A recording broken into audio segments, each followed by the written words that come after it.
안녕하세요. 자존감 그려드리는 멘탈 케어예요. 주위를 둘러보면 꼭 이런 사람들이 있어요. 볼 때마다 항상 행복해 보이는 사람들 말이죠. 그리고 우리는 그들을 보며 부러워해요. 나도 저 사람처럼 항상 행복한 삶을 살고 싶다.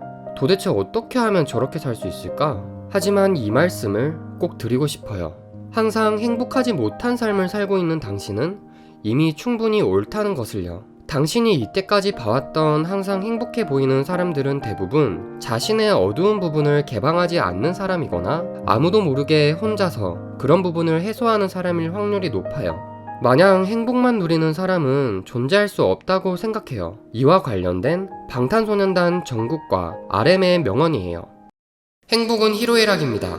슬픔과 분노가 있어야 행복도 누릴 수 있거든요. 모두가 태어난 순간부터 죽음을 담보로 하기에 삶은 더 아름다운 것입니다. 빛도 어둠이 있어야 진정 빛이듯이 말이죠. 이들의 말 속에는 매우 중요한 공통적 요소가 있어요. 바로 우리가 인생에서 행복이라는 감정을 느낄 수 있는 이유는 그와 반대 성향을 갖는 감정인 슬픔과 같은 감정이 존재하기 때문이라는 말이죠. 어둠이 없다면 빛도 존재할 수 없듯이 인간의 부정적인 감정이 없다면 긍정적인 감정도 느낄 수 없을 거예요. 그러니 당신이 항상 행복하지 못하더라도 당신은 결코 잘못된 사람이 아니라는 것이고 오히려 충분히 이상적인 상태라는 것이죠. 이런 메시지는 동양 철학의 음양이론과도 매우 흡사해요. 음양이론에서는 인간을 포함한 이 세상 만물은 밝은 기운인 양의 기운만 중요한 게 아니라 어두운 음의 기운도 중요하다고 강조하죠. 진정으로 건강한 삶은 어느 쪽이든 한쪽으로 기울지 않고 음과 양이 균형 있게 조화를 이루는 삶이라고 설명해요.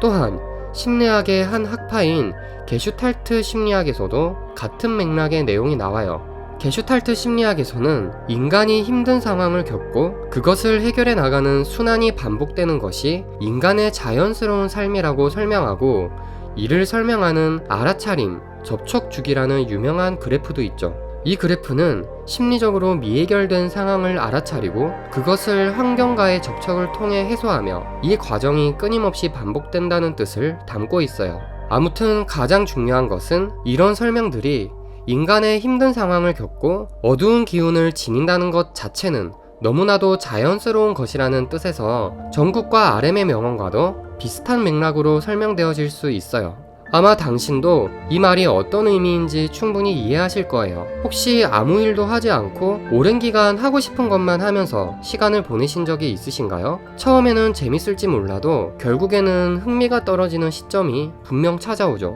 반면 하루에 정해진 일이 있고 그걸 수행하는 삶을 살고 있을 때는 일을 끝내고 놀 때 더 달콤하고 더 기대가 돼요.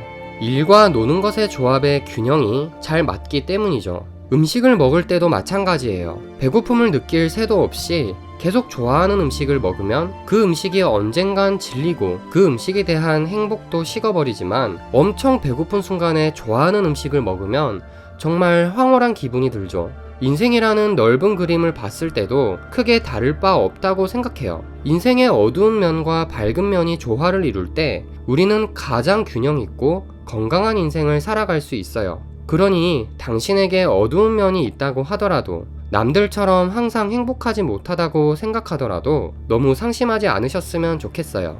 너무 한쪽으로만 치우쳐 있는 게 아니라면 당신은 충분히 옳은 인생을 살아가고 있는 것이니까요. 알겠죠? 그럼 저는 또 나중에 찾아올게요.